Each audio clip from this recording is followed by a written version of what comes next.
Assalamualaikum warahmatullahi wabarakatuh. Waalaikumsalam warahmatullahi wabarakatuh.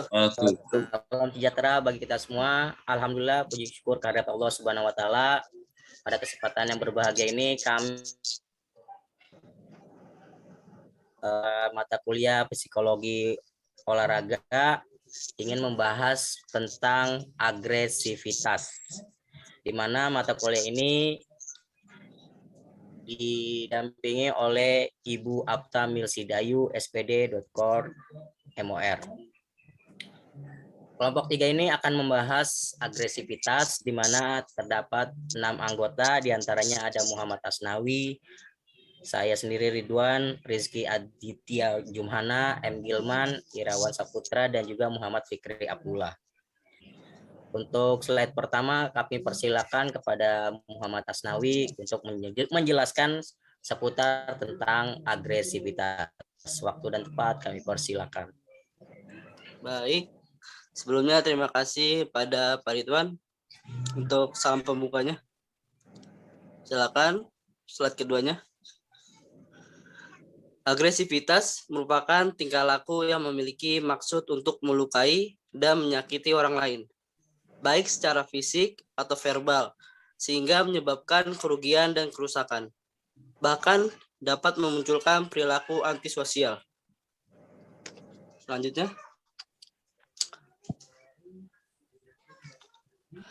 Agresivitas adalah suatu reaksi terhadap frustasi atau ketidakmampuan memuaskan kebutuhan-kebutuhan psikologis dasar dan bukan naluri. Agresivitas adalah penggunaan hak sendiri dengan cara melanggar hak orang lain.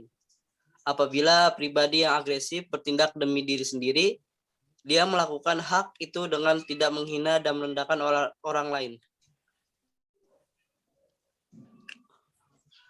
Agresivitas umumnya memiliki potensi untuk melukai orang lain atau benda yang merupakan serangan fisik, memukul, menendang, menggigit, serangan verbal, membentak, menghina, dan melanggar hak orang lain atau mengambil dengan paksa.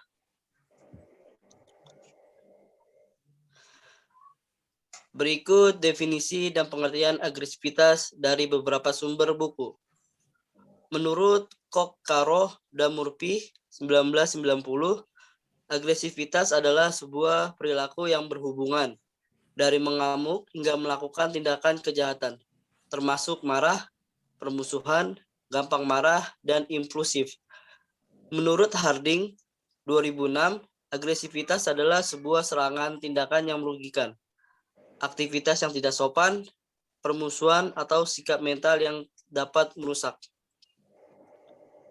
Oke, selanjutnya akan dibahas oleh Bapak Ridwan. Dimohon untuk waktunya. Baik, terima kasih Asnawi. Ini masih menyangkut tentang beberapa pemahaman tentang agresivitas. Menurut Kriswarawati tahun 1992 mengatakan bahwa agresivitas adalah tingkah laku individu yang ditunjukkan untuk melukai atau mencelakakan individu yang tidak menginginkan datangnya tingkah laku tersebut. Biasanya agresivitas ini hampir sama dengan mungkin yang biasa disebut sama yang sudah tren pada saat ini, ada bullying ya, mungkin kurang lebih seperti itu. Selanjutnya menurut Brigham, agresivitas adalah tingkah laku yang bertujuan untuk menyakiti orang yang tidak ingin disakiti, baik secara fisik maupun psikologis.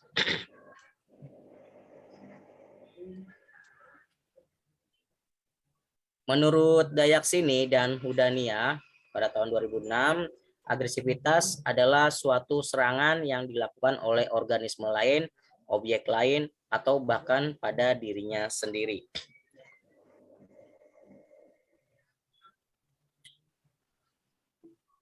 Dan bentuk-bentuk agresif menurut Bush dan Perry, secara umum agresivitas dibagi menjadi 4 jenis. Di antaranya adalah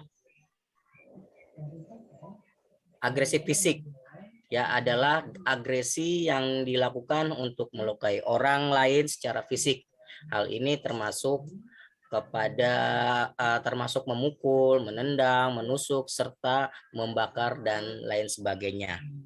Bentuk-bentuk ini bisa dilanjutkan lagi oleh rekan Rizky Aditya. Kepadanya waktu dan tempat kami persilakan.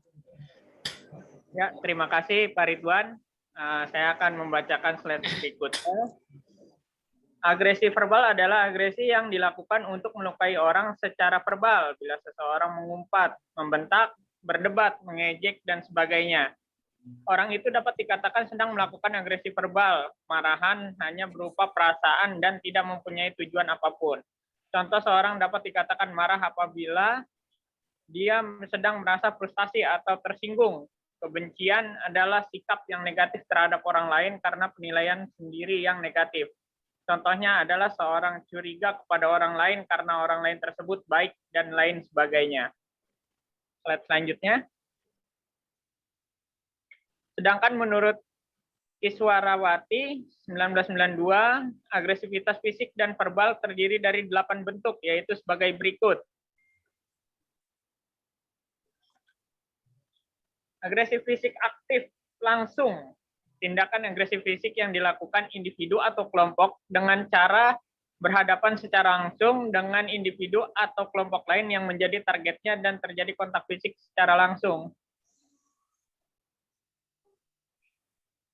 Agresi fisik pasif langsung, tindakan agresi fisik yang dilakukan oleh individu atau kelompok dengan cara berhadapan dengan individu atau kelompok lain yang menjadi targetnya, namun tidak menjadi kontak fisik secara langsung.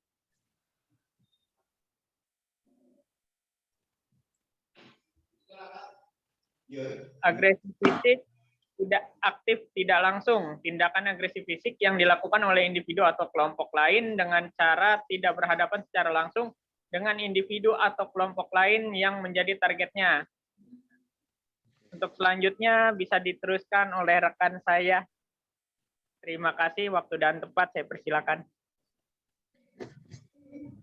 Ya baik, terima kasih Bang Rizky. Slide selanjutnya akan saya jelaskan. Yuk.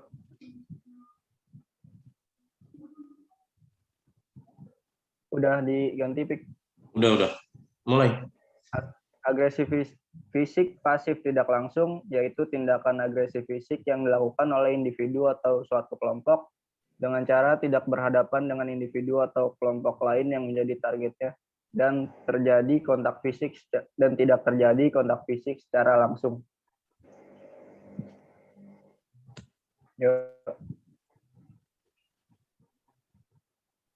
Agresi verbal aktif langsung. Tindakan agresi verbal yang dilakukan oleh individu atau suatu kelompok dengan cara berhadapan secara langsung dengan individu atau kelompok lainnya.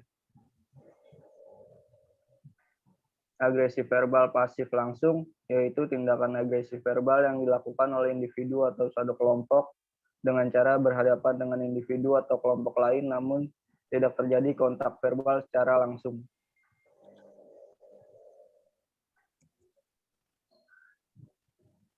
Agresi verbal aktif tidak langsung, yaitu tindakan agresi verbal yang dilakukan oleh individu atau kelompok dengan cara tidak berhadapan secara langsung dengan individu atau kelompok lain yang menjadi targetnya.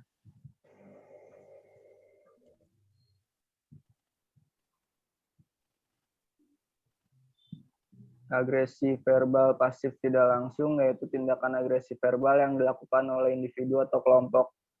Kelompok dilakukan dengan cara tidak berhadapan dengan individu atau kelompok lain yang menjadi targetnya dan tidak terjadi kontak verbal secara langsung. Baik, berikutnya akan dilanjutkan oleh teman saya.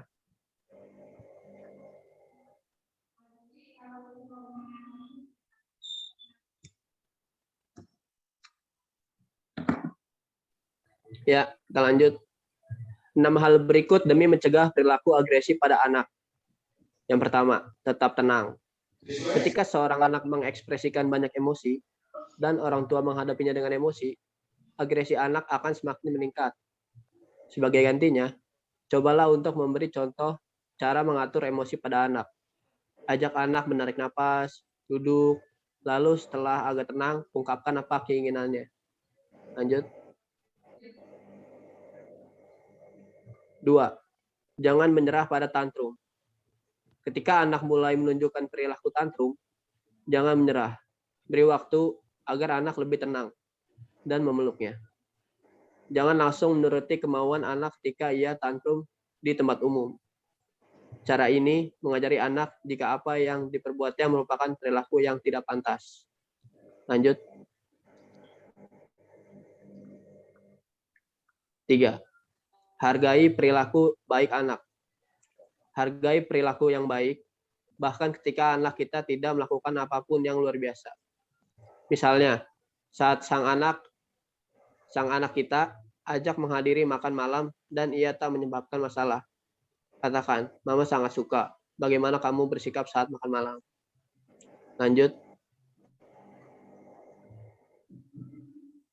Yang keempat, bantu anak belajar mengekspresikan emosinya. Kita bisa membantu anak mengekspresikan emosi dengan mengatakan kata-kata seperti, Ibu tahu, kamu benar-benar marah sekarang. Saat anak mulai memuncak emosinya. Cara ini membantunya memahami apa yang dirasakan dan mendorongnya untuk mengekspresikan emosi dengan kata-kata, bukan dengan cara fisik. Lanjut.